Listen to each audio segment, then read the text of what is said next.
Welcome to Let's Talk About Confidence. I'm John M. Walsh.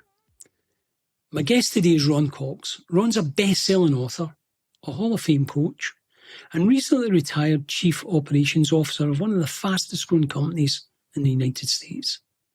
Over nearly 4 decades, he's led organisations across the public sector, private sector, and philanthropy, building high-performance teams, scaling businesses, and developing leaders who outlast the structures they came from.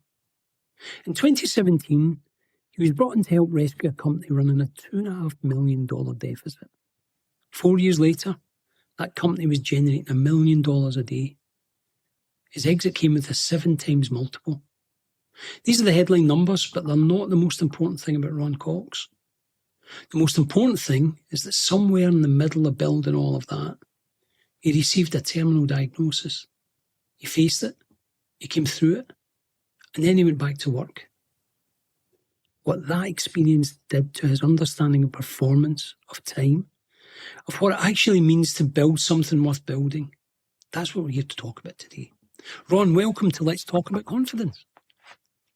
Thank you. Thank you for having me on. I'm excited to be part of the conversation today and discussion and just see where it takes us. Thank you. Absolutely. Ron, you've spent nearly 4 decades around people, leaders, teams, whole organisations. When you look back, where do you think confidence actually comes from in the people you've worked with and with yourself? Well, I think sometimes it comes from within your family structure. And then I think other times perhaps it's people you run into, mentors. And then finally, I think it has to do with your friends. So who you associate with, who you hang out with, who you spend time with. I think those are really the 3 leading factors for me. If I look back and say, who shaped who I am, who was in my community. Sometimes we often call it our tribe. Yeah. Because my wife always says you're guilty by who you associate with. So I think really those 3 things, those categories, those define my community and who I am. And do you think, did you kind of actively seek those people, or was it, I mean, obviously your family, you can't choose your family, but do you find you seek those people as mentors, or does it just happen? How did it work for you? Well, I don't want to get too deep into the spiritual or faith, but I think sometimes, you're on this journey and you have to take time to set aside to say, okay, I'm going to discern who these people are and then do some homework. Like I'm going to figure out what's their passion, what's their purpose, what's their community look like, why are they here? And then I discern about it. And then I say, okay, I can learn a lot from these people. And I would love to emulate who they are. I would love to do some of the things that they're doing because, early on, they seem to have found their purpose, their passion. And so they really inspired me. Ironically, you said family. For some reason, my grandfather was huge. He sat in a lot of those seats for me. And so, he held me accountable, which I needed to be at a young age. My grandfather and grandmother, took me in elementary school. So during the most impressionable time for a young boy to say, okay, all this foundation and maturity, because I'm very immature, brain development.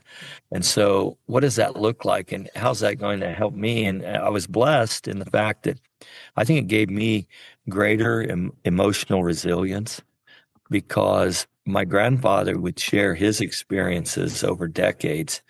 And I think you and I talked about this earlier. He is a very powerful influencer in my life because he was in the Army. He was in the military. He was young right out of high school. He did join a team. When everyone else was saying, what do I want to do with my life? What's my purpose, cause, and passion?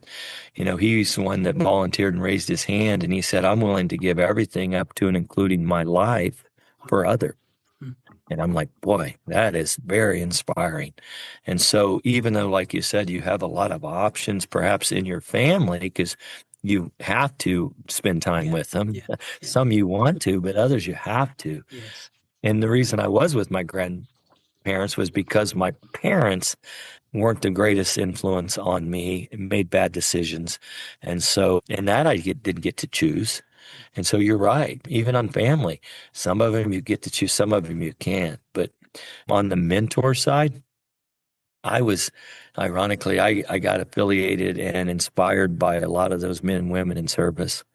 And so one day, you know, my son, he knew about my relationship with my grandfather, and through the generations, we shared the stories. And he gave me a book that was called Can't Hurt Me. And he said, Dad, you need to read this book. He goes, I've read this book and I think of you. And I said, why is that? And he said, this guy named David Goggins had a rough childhood, abusive situation, mother scared to death.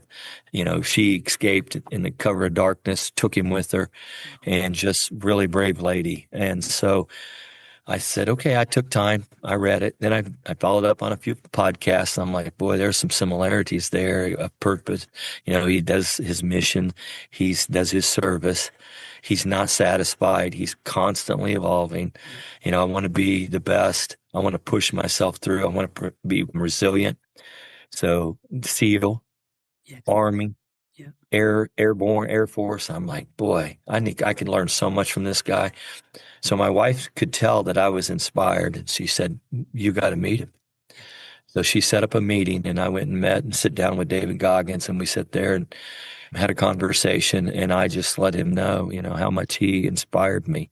He never knew who I was before that day and that moment, but I just told him, just keep it up, keep it up. You're going to divide some people because of some of the language he uses, but I understand the meaning. And what I learned from him is it's not just the words that come out of his mouth, it's the action. And you can say whatever you want, but it's the action. And so him, Jason Redman, I mean, what a warrior. The guy was shot 8 times on the battlefield in Iraq and had 6 blood transfusions and continued to lead his men until he got on the helicopter. Last bullet, unfortunately, went through his cheek and out his mouth, so he couldn't even talk. But people could tell by his nonverbal communication that they're in the fight and they're there to protect and to serve. And when he got back to the United States, he was in the hospital in Bethesda. And this was one thing that I took from Jason when he and I met and discussed our career, you know, from transitioning in the military and public service, first responder into corporate America. And he said, I sit there and I was in a coma that was induced. I was in and out of consciousness, couldn't communicate, jaws wired shut. And he said some of the care providers, unfortunately, would gather in my room and say, why are we doing this? Why are we spending time? We can't save him. He's not going to make it. And so he could hear this in a subconscious state.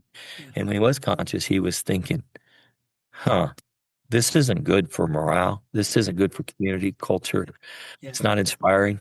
So his wife came in and he ended up writing a note and he put it on the door of his hospital room. And it literally, and I'll summarize it quickly, but it literally said, I'm going to come back, not at 100%.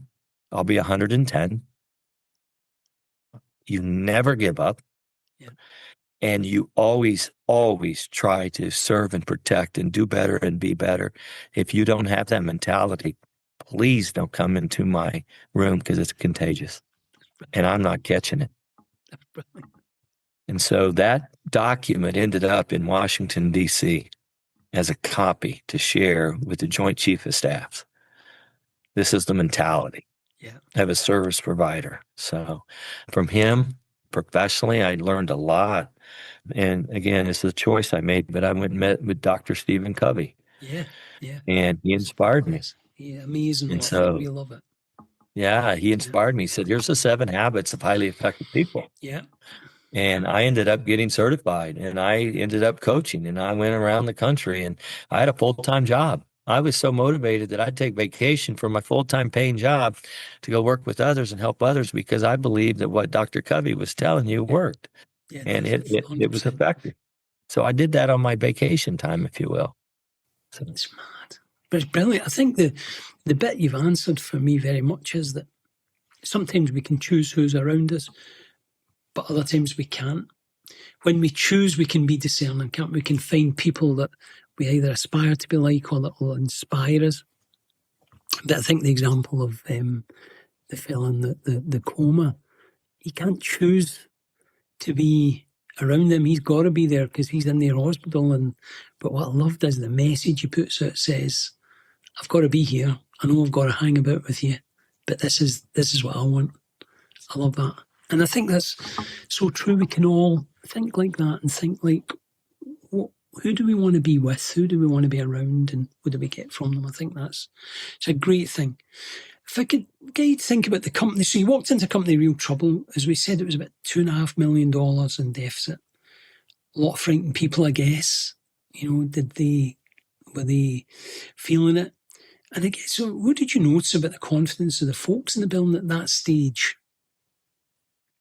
Well, there's a couple things really, and it really brought me back to several private conversations that I had with Dr. Covey. And Covey always told me it's people, number one, and then number two, people, and then number three, people. And so I thought, okay, we got to focus on the people. And so we started figuring out and asking questions and bringing everybody together. And we wanted to figure out why we had such a high turnover rate. And so our culture was not positive. And so a lot of the mentality that we saw was I'd call it the 1985 model. It's command and control. Mm. Command and control doesn't work it's not generational. No. People don't respect, they don't aspire, they don't want to be led, they just want to feel valued. And so command and control is, I don't really care who you are or what you think, I'm going to tell you what to do. Yeah. And we all aren't on an assembly line. We actually interact with clients and people every day, internally and externally. These relationships have to be strong, they have to be trustworthy. And so we started having those conversations. A couple other things I think that were impactful, and it still drives me crazy to this day, is there is a huge difference between authority. So if you have authority, what does that look like with humility? And if people have authority, a lot of times they became like, thou shall, that you must, you have to. And I had better respect and a better response out of leaders that had humility, not authority. People said, this is the way I've done it. This is the way I've seen success, but we have to evolve. And especially if we're in an industry that's rapidly growing and changing, we can't sit back on 85 model of command and control and say, thou shalt, because that's the quickest way to go out of business.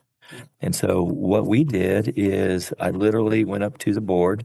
I drew through the chart, and it was a bus. And had 6 seats on the left side, 6 seats on the right side. Put the founder of the company, it's a 52-year-old legacy company, in the driver's seat, and he was transitioning out.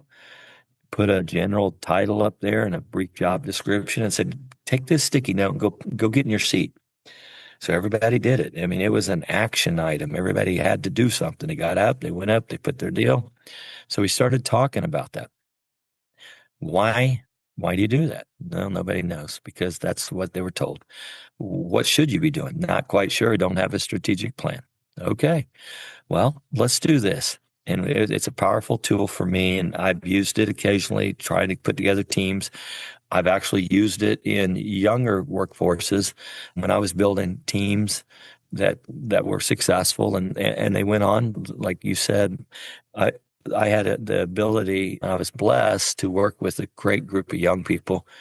These young kids went on and they ended up winning 3 national championships, and they put me in the Hall of Fame as a coach. So I learned from young people. And I thought some of this stuff actually works in people my age. So it's transitional. It's through generations. And I was like, let's try that on these adults. And let's see how it works from a 16-year-old to a 22-year-old now to a 52-year-old. And so one of the tools is, and I don't care which one you use, I think they're all effective, but I did psychological profiles. Yeah. So I brought in test, if you will, and it's called a culture, keyword, value, keyword. So CVI. So we wanted a core or culture value index. Yeah. So I said, okay, let's have a stimulus and let's have a response. And then we're going to go ahead and say, okay, and if this stimuli occurs, how can I expect you to respond? How are you hardwired? Maybe you're born that way. Is it nature? Is it nurture? Did you get trained that way? Don't know. And so we did core value indexes. Next thing you know, I said, okay, based on the stimulus, that's a description. So what's the stimulus? How am I supposed to respond? What am I supposed to do? Maybe it's a customer complaint. Maybe it's lack of technology. Maybe it's a thing we created a widget years ago that's not effective anymore, and we lose bids because people know that. And so we created a brief job description based on that core value index. Within, I'd say, 6 months of the 12 seats, we had 8 people, new names, new titles, and new seats. And so we knew we had the right. Some people left the organization voluntarily. They didn't take a different seat. They actually didn't ride the bus. And so they got out. We started backfilling based on core value. We started hiring people based on core value indexes. And then I transitioned to a new role as a CEO. And so part of my responsibilities was mergers and acquisitions and working with the family to make sure that, I had a recommendation for them how to spend our capital. And so we started looking at that and doing core value index testing on companies we were looking to partner with. Yeah. Maybe we were going to buy part of it. Maybe we're going to buy all of it. And then we transitioned, I think I may have told you, but for 564 employees on my first day, we quickly went to over 3,000 employees. So it wasn't reduce staff and get rid of the people who weren't helping the mission. It was actually, we're going to grow with the right people. Yeah, we really took off. We grew. We did mergers, acquisitions with companies that absolutely made us better. And that's one of the things that I learned early on from Dr. Covey is, Ron, if you're the smartest man in the room, you're in the wrong room, man. It is absolutely exhausting doing all the lifting all day long. You want to be inspired. You want to run fast. You want to not pull and drag people. So you want the right people, but boy, it's fun chasing greatness and surrounding yourself with people that elevate you. They'll make you better. You'll have greater emotional resilience because they'll tell you, don't do that. Here's why. I've done it and I've failed. And we all know our biggest lessons and biggest advancements in anything is through failure.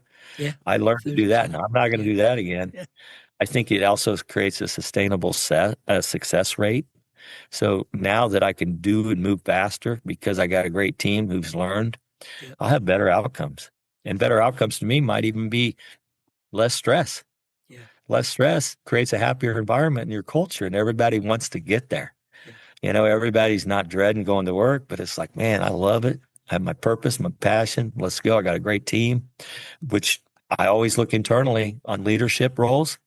Yeah. And then I think you'll have greater outcomes because you've had this shared adversity together and you come together and it's an open, honest, and you're transparent and you can share that story.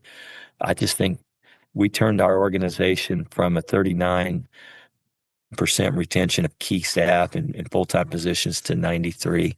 Wow. It was an attitude that was contagious, infectious. I wanted to get there to learn. We asked our clients, what can we do better? So we implemented an ongoing, regular, what we call the customer satisfaction survey. Some of them were satisfied, but we wanted to, that was our goal. Yeah. Then we asked ourselves, treat each other like a customer. What can we do to help that department do their job better? So we did basically an internal customer So we called it an employee satisfaction survey. But what can we do to better deliver our services? And maybe it's the supply chain issue. Well, let's have that conversation. Maybe it's a technician that didn't get to the job. Why not? Well, because we didn't have the available parts. So they had to stop by a store or whatever and pick up additional parts. Well, we should know that. And we should want them to be successful because they want to get it done and they want to get on to the next thing because they're problem solving. And they had the right role because core value index told us we're a problem solver. Give me the tools and I'll go solve the problem. And that's what I love to do. That's why I get my head off the pillow every day. Yeah. And so that was a big step for us. I love that. I particularly liked what you said. There was a couple of things that we can unpack. Number one was, I loved the bit where you said we'd done the core values inventory on other companies you were looking to acquire. Yep. Thought, that's so, because too often, my background was banking for 16 years, and too often we'll look at the balance sheet, the accounts, and we'll forget that if particularly in your case you're going to take it over, you forget that the values are going to match it. Otherwise, you get an uphill battle. Maybe not always, but generally speaking, if you can get some matching values, that helps. I thought that was really a smart move, Ron. And I love this thing you said. Obviously, big agreement with learning from failure. If all we ever do is succeed, we just start to build up a pattern of, well, everything I do works. And sometimes it won't, but we haven't then got the experience to be able to go, how do I learn from that? So learning from failure, 1000%. But this part about the smartest person in the room, that was a lovely kind of turn on its head for me. The fact that you want to be surrounded by smart folks. You do. Yeah. It was one of the aha moments for me, if you will, because I always thought this experience that I've gained through loss or through setback is going to be the best thing that I can bring to the table. And then I show up and I look around and everybody's got it. And I'm like, okay, all right. So my greatest asset now is neutralized. What else can I bring to the table? What else? And then all of a sudden I thought, now I know why God created me with 2 ears and 1 mouth. Yeah. Let's listen to these stories and learn from them. Quit talking. Yeah. That humility over authority. Let's apply that. Holy cow. It was amazing. The thing I also realized, and this is a fact, but we overlook it all the time because perhaps, I don't know what category you put me in, but let's just say broadly label me as a middle-aged male. I have no idea what a 23-year-old female is thinking or a 71-year-old woman is thinking, or a guy who has, in my case, I learned so much from people. They've only been in the United States, within probably the last 5-6 years. Yeah. And they came over because they wanted to experience the culture. Yeah. They wanted to stay because they liked what they did and the people they met. Some of them came over for a job. Some of them came over for family. Some of them came over for a spouse, because a lot of these people in these circles, I think I told you, they were in the military. Yeah. And they're around the world, and they learned from all these different organizations and communities and cultures. And so I just sit back and I was like discerning this. I'm discerning and going, the greatest decisions that we've ever made involved young, middle-aged, seniors, women, men from all around the world that spoke very different languages. So as we grew, next thing you know, we have 24 sites, 7 states, 3,000 employees. Can you only imagine? You and I had a brief conversation, and it's not that political to me. Yeah. It's common sense, but I had to figure out, and I had to put together a team immediately because of politics and say, okay, what is Oklahoma? What is Texas? What is Kansas? What is Colorado? What do they look like? And, this governor says COVID's real and it's going to kill people. Stay in your house. Don't leave.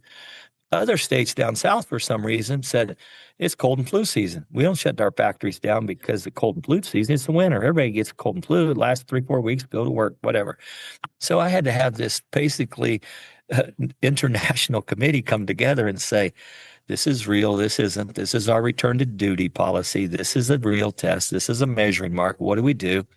And so that also reinforced the fact that I need to talk to people. I need to listen more. I need to gain insight, because these are issues that are going to impact not only our family internally, but our client. And so I learned so much from going through this global pandemic on how to be a better business leader, because it is not one size fits all in each one of our small towns across the world. You have to adapt and adjust. Yeah, definitely. 100% agree. We've got to. And sometimes, I don't know if you found this, but some folks you'll find, might appear to be confident, but underneath they're a bit terrified. Others, on the other hand, look nervous, but rock solid. How do you tell the difference between them? You must have seen a bunch of these in your time. Well, I have, and I tell you, I think that I've learned so much from the quiet, confident leaders. Yeah. And again, it kind of ties back to that 2 ears and 1 mouth. They listen empathically to understand And then, like Dr. Covey always said, you really don't understand until you restate the question to the other's satisfaction. Yeah. So, for example, if I hear you correctly, what you're saying is, I'll use that other, what I hear you saying is, you were delayed on an install project, upsetting the client because they needed it. Maybe it was a building that was supposed to be occupied to manufacture something on Tuesday, and it's Tuesday, it's not done. So I'm listening. I understand it's not your fault as a technician. You didn't have the right tools to be successful. Pieces. Let's go way back upstream and let's have that conversation. And oh, by the way, we're all going to be in the same room when that occurs because I don't have the answer. But you have supply chain expertise.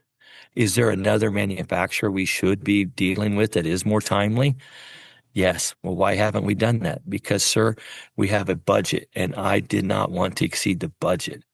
So then we all get in the room and then all of a sudden you realize your budget is already blown because of these things called liquidated damages. So every day you miss a certificate of occupancy, it's $30,000 a day. What was the second lowest bid? It was $5,000. Do you understand the difference in $25,000 a day?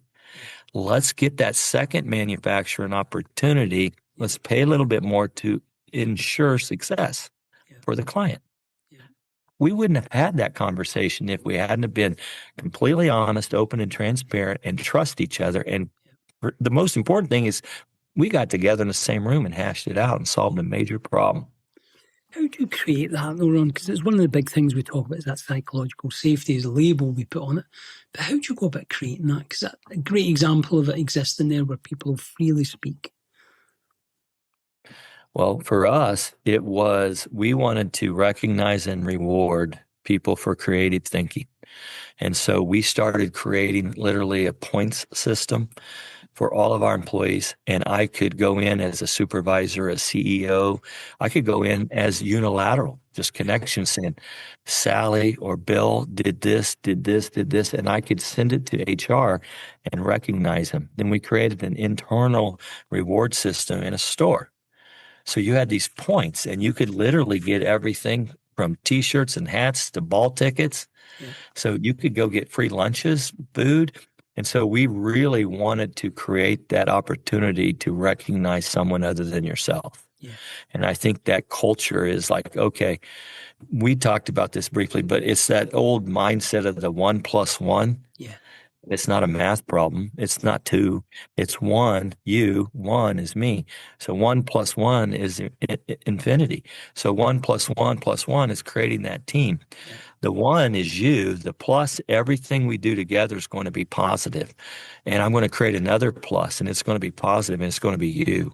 And so that mentality is I want you on my team because you're going to add value and you're a plus. And everything we do in this formula is going to be positive. And it's going to include you and me, and we're going to celebrate success together. It's really good. I like the 1 + 1, then +1, then +1, just infinity. It makes such sense when we were talking about it a bit earlier. Ron, if you don't mind me, in the middle of all this, something happened that was your worst nightmare, and it really, you got this terminal illness diagnosis. I don't want to rush past it. Would you mind telling us what happened and how do you deal with that in the middle of something where you're building this thing and you're clearly excited and giving everything to it? How do you deal with that? Well, first of all, it started back right out of high school, 18 years of age, time you're supposed to be celebrating. You've created an opportunity to get out of the public education, move on to higher education, get a job, find the loved one, build a family, everything's good. And so all of a sudden in 87, I go that summer and I'm celebrating the fact that I graduated, and I come home, I'm sick, I don't feel good, I'm weak, I go to the hospital. They find out that I got bit by a tick out in the Grand Canyon in Arizona. And I had this rare disease called Rocky Mountain Spotted Fever. 2 patients in the Kansas area had it, me and another person. Unfortunately, I had my brain swelled. I was in a coma, but I did recover. and the other person didn't. And so I don't know what the difference was, and maybe I got it recognized sooner. But from that day forward, my mentality was that it sounds kind of interesting, but I really dove down into my faith.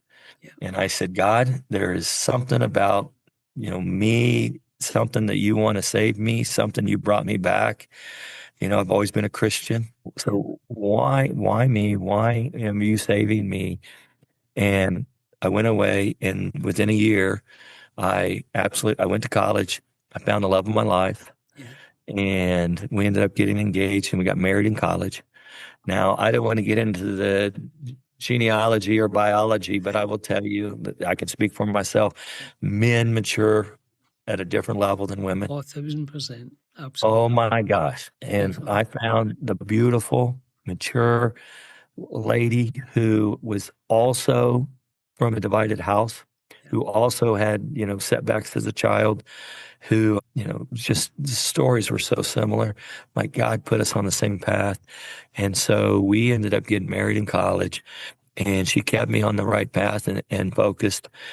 Well, 1997, we're sitting there with our first baby. We got a toddler.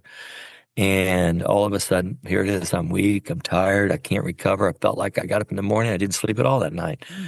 I go to the hospital. They ran all these blood tests and biopsies, and they diagnosed me with Wilson's disease. And very new diagnosis. And what they found out was my body, it doesn't have the ability to process copper. And so there's things that I ate every day. And some of the foods I ate a tremendous amount of had copper. Things that come out of the water, primarily seafood, fish, a lot of other things that like pork.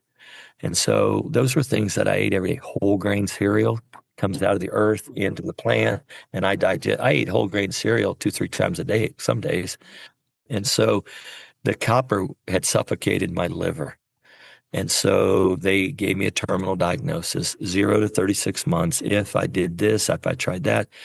And to their credit, they said, but this is so rare, we're going to send you to the Mayo Clinic. And so I went to the Mayo Clinic, Rochester, Minnesota, probably the best GI doctors in the world. And I don't want to undersell anyone else or discredit anyone, but they said, if we try this, if we try that, we can try these different techniques. Nothing's proven, nothing's given, but we might be able to buy you some time, create a sustainable life for now. Of course, I'm all in. I called my wife and I just said, you're not going to believe this, but Wilson's is a disease. It is terminal. There is no cure. We're going to have to figure this out. My wife's pregnant with baby number 2. We got the toddler, young kid. And so we were like, I don't know what we're going to do. I ended up going to one of God's greatest creations, largest freshwater lake in the world, Lake Superior, up in Minnesota. I sat on the shore and I said, God, I dealt with it last decade. I went through the 80s. You challenged me. I changed. I became a better person. I'm very grounded in my faith. It's 97. It's next decade. It's the 90s. What are we doing? Why did you bring me Wilson's disease? What's going on? And through that diagnosis and through all the stuff going on, it just created a resilience in me and a toughness. My wife said, isn't Wilson's disease, from what we've learned, isn't it hereditary? Yes. Okay, so I had 2 brothers. So they both went in and got tested. Both brothers came back negative. My wife said, not a doctor, but that seems strange. So she called my mother, and the one that had left me years ago in elementary school. And that's why I was with my grandparents. And so she said, I guess I have to, be honest with you. They don't have the same father. So my biological father never met me, never knew who I was, never knew about the abuse I took from my stepfather all those years. My wife found him in Seattle, Washington. He got on an airplane. He flew down. We met. He went in and got tested. And sure enough, he's my biological father. And so through that adversity and through terminal illness, through the Mayo Clinic, through doing all the blood work, screen, all the background, I found my real father. And I found him just before he passed away. And again, it built a resilience and a toughness in me, and that it's like, okay, my emotional resilience right now, my emotional toughness, it came through prayers and it came through discernment, but it came through my grandparents, my love of my life, my soulmate. And what I didn't tell you is her grandfather's a World War II guy. Her dad's a Vietnam guy, both Army, both people of service, both raised their hand, volunteered to give their lives up for their neighbors. So she held me accountable. And she's like, we're going to do everything the doctors say, and by God, you will not die. Yeah. And here I am today. Now it goes back to 2019, April 1st. And most people say, well, that's April Fool's Day. This can't be real. Can't be. I'm at the hospital again. I'm very tired, very weak, side pain, driving I can't sleep. I go in, they do a CAT scan, and they said, here's the issue, Ron. Your pancreas is destroyed. You have pancreatic cancer. We're transporting you to an oncology hospital. I got in an ambulance. My wife's not with me. They transport me. My wife meets me at the oncology center. She goes in. What's going on? Your husband has pancreatic cancer. We Google it. Here we go online. What's pancreatic cancer? Heard of it. I don't have any family dealing with it. Basically says you're not going to make it. There's very, very few people survive it. Some of the most, famous people in the world. Steve Jobs had just recently died. And so it's like a guy with all the brains and all the money and all the resources in the world can't buy a pancreas, can't fix one. So what are we going to do? So we had a team of doctors, this will drive home the decision-making point, two very powerful women oncologists. Yeah. And so my entire team of doctors at the Mayo Clinic were all males. So I have these young, brilliant female doctors come in. For weeks of long testing, they were standing at the end of my bed. My wife was sitting on the bed with me. And the one said, do you want the good news or the bad news? And I said, ma'am, with all due respect, I want to end our meeting today with good news. She said, sounds good. Bad news, all the tests, the ultrasound, the CAT scans, the MRIs, the blood work, your pancreas is 80% destroyed. And I said, that doesn't sound good, but it sounds like hope. And she said, you have destroyed your pancreas. And she held up a pharmaceutical drug. And she said, you take this? And I said, yes, for my glucose, because I am a diabetic. And she said, well, this drug is supposed to stimulate and encourage you to increase insulin production in your pancreas. But it has this fine print down here. And it says may cause acute pancreatitis. And it has. How long have you been on it? 18 months. Well, this pharmaceutical cure for your disease has caused you worse outcomes.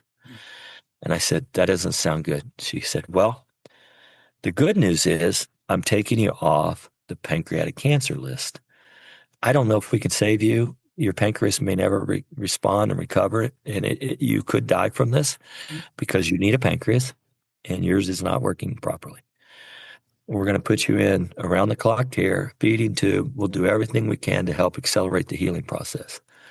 And I said, with all due respect, I'm not going to around-the-clock adult daycare, I called it, jokingly, because I'm still thinking, okay, the C word is now out of my vocabulary. I'm not going to deal with that. I said, my wife's a nurse. She'll take care of me. She always has. And I didn't say, believe it or not, this will be the third time somebody's told me I'm going to die. But mentally, I'm thinking this is the third time somebody's told me I'm going to die. And so they said, I had no idea your wife's a nurse. They said, you're going to have to figure this out, but we don't recommend that treatment option. So they left my charts, walked out of the room. My wife looked at me and she goes, now, you know damn good and well I'm not a nurse. And I said, you also know that I'm not a good candidate for in-home daycare. She goes, what are we going to do? And I said, let's pray. Yeah. So we prayed. And I said, we're going to go home and I'm going to do everything they said that they were going to do in the care facility. And you're going to oversight it. And honey, you can hold me accountable.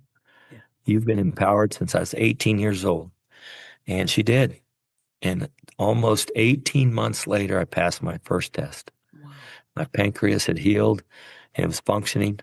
I can now deal with my diabetes and what was a long-term impact, on my body. And so we got through it together.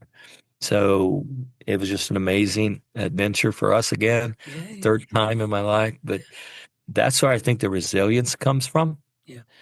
And so it's always, okay, I got it. I'm processing it. I'm going to discern it. And then I'm going to go to my tribe and we're going to have a frank conversation. And I'm going to say, how are we going to do this? Yeah. What are we going to do? What do I need to do? And I give you permission to hold me accountable. Wow. It's amazing. And I think you started parts of the story. There was this, it's almost like all the things you've gone through had enabled you to deal with this. I think it was the experience that we call it evidence. The evidence that you'd gathered that you could succeed at that. It might have been non-related, but all of a sudden you gather all that evidence together, and all the people that have shown you the evidence, and you use it as fab, fantastic. Thank you for sharing that. I appreciate that, because it's a big thing.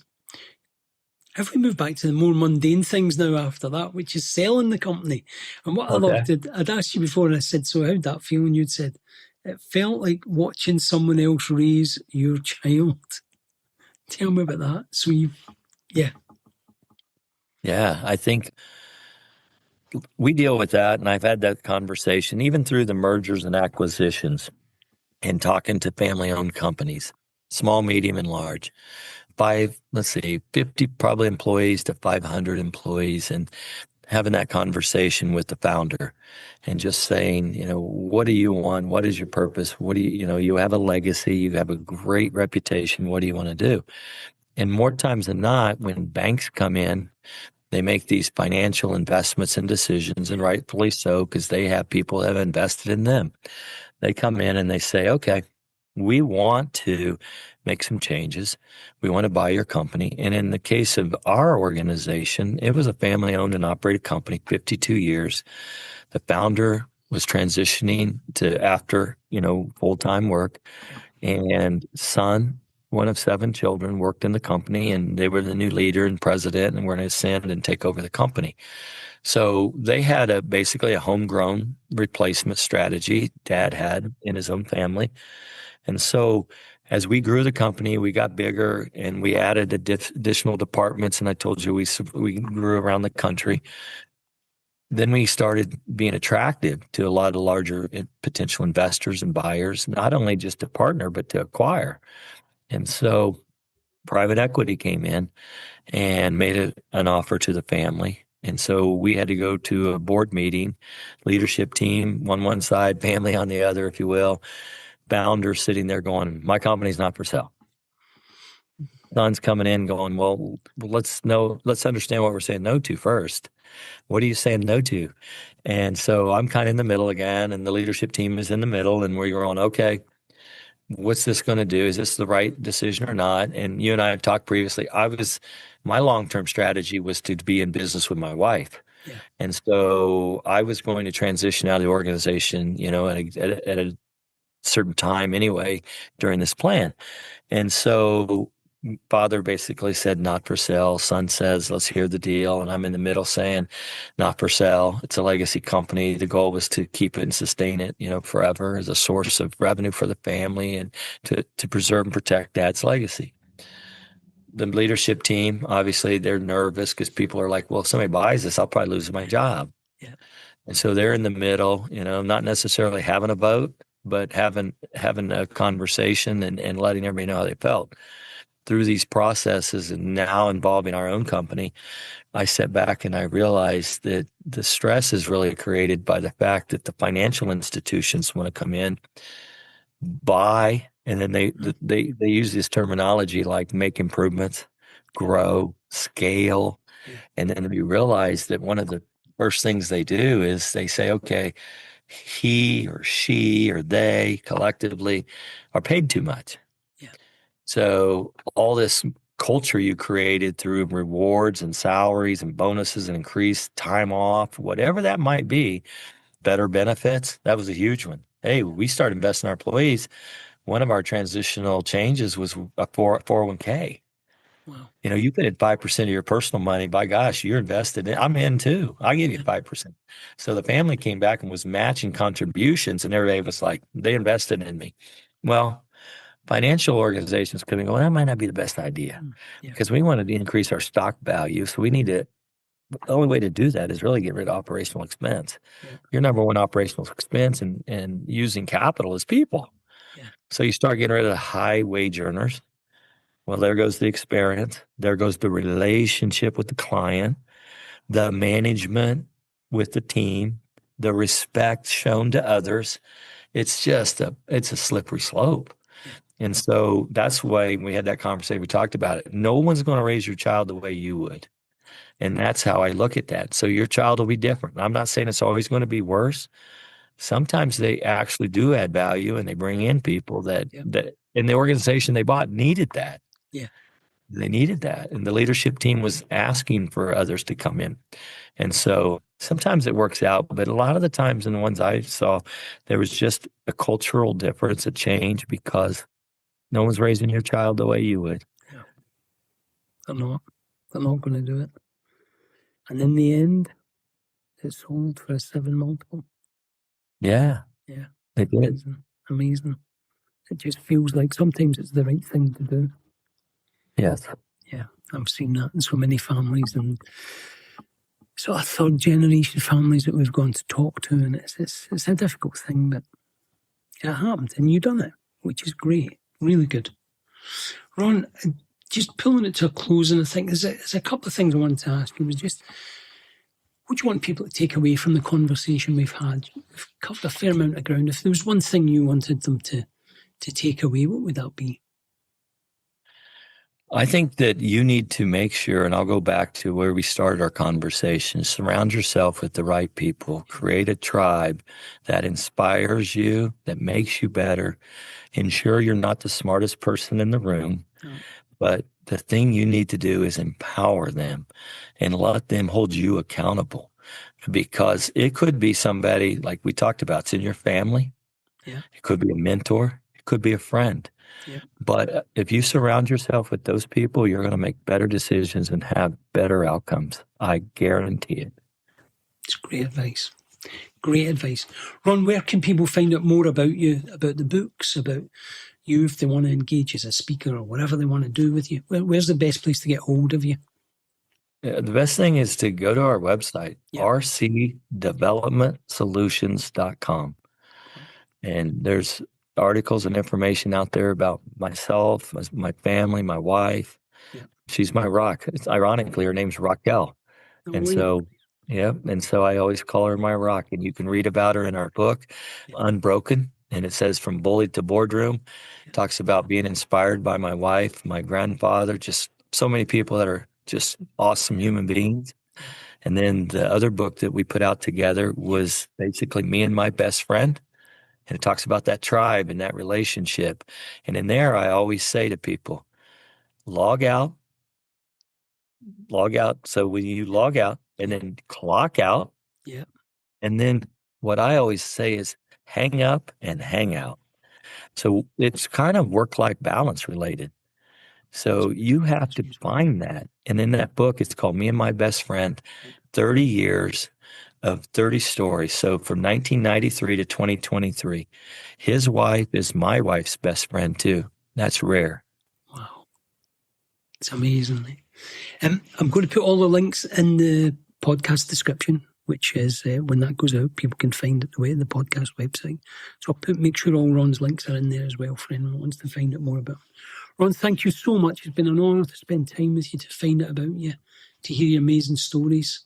And I'm sure they'll help the folks that listen to the podcast to just take that one little nugget, of which there are many, and just make things a wee bit better. So thank you. Well, thank you for having me on, John. I appreciate the conversation. It's a pleasure.